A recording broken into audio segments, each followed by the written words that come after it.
అస్సలాముఅలైకుం guys, welcome back to my channel. ఈ రోజు మన రెసిపీ వచ్చేసి ఎంతో క్రిస్పీ అయిన అండ్ టేస్టీ అయిన పెసరట్ అనమాట. ఫస్ట్ అయితే ఒక గ్లాస్ పెసరపప్పు అండ్ అలాగే ఒక పిడికెడు బియ్యం ఉంటాయి కదా, అవి రెండు వేసుకొని బాగా కడిగి ఒక 2 times కడిగేసి నానబెట్టేసుకోవాలి. నానబెట్టేసుకున్న తర్వాత ఇంకా మిక్సీ పట్టేసుకోవడమే. ఈ పిండి పట్టే అప్పుడు అమ్మ అల్లము అండ్ 2 పచ్చిమిరపకాయలు అయితే యాడ్ చేసుకుంది. మీ స్పైస్ కి తగ్గట్టు మీరు యాడ్ చేసుకోవచ్చు. పిండి పట్టే అప్పుడే కొద్దిగా ఉప్పు, సోడా ఉప్పు, అలాగే కొద్దిగా జీలకర్ర కూడా యాడ్ చేసుకోవాలి.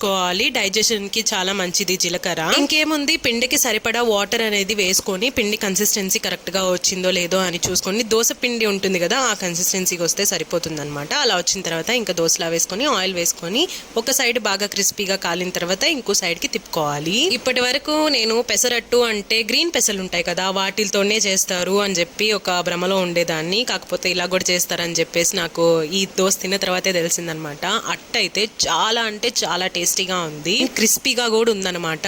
ఇది కన్ఫామ్ గా మీ పిల్లలకి చేసి పెట్టండి. దీంట్లో ప్రోటీన్, ఫైబర్ అండ్ చాలా విటమిన్స్, చాలా మినరల్స్ కూడా ఉంటాయి. అంతే. ఇంకా వీడియో నచ్చినట్లయితే లైక్ చేయండి. Bye, thank you.